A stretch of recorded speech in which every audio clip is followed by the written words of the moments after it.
So, hello guys. So, may nagbigay siya ng crepe. So, titikman natin. First time kong tikman to eh. Bigay ni Frenilyn. Ayan. Hi! So, guys, titikman natin. Tikman natin. Tikman natin. First time ko promise dito sa UAE. Or kahit sa Pinas, di pa ako nakakain ng crepe. May crepe sa Pinas sa Vikings. Hindi. Pancake lang yan. Hindi ko nga alam kung ano ang crepe eh. So guys, titikman natin guys. Saan to gawa, be? Be, saan to gawa? Sa crepe. May kasi kami dyan mixture. Sa cow's milk. Sa kamay ko, ako gumawa. Hindi ikaw gumawa? Ako. Marunong silang lahat. Meron kami dyan. Sarap, diba? Eat. Masamit. yun? Matamis. Masarap siya. Ano niya sa loob, be? Ito.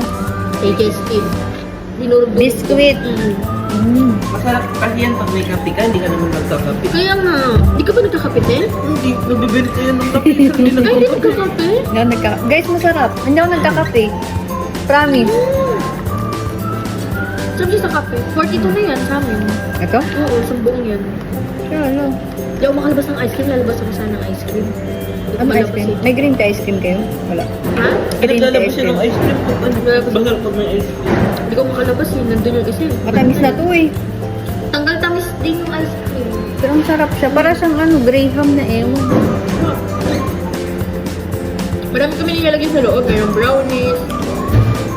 Iba-iba. Iba-iba. May choices sila. Meron.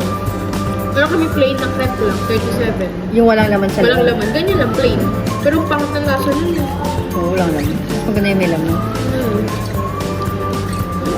Sarap guys. Sarap no? Sarap siya guys. Malaki siya. Ayan. Gawa siya sa pancake na may biscuit sa loob. Then may chocolate on top.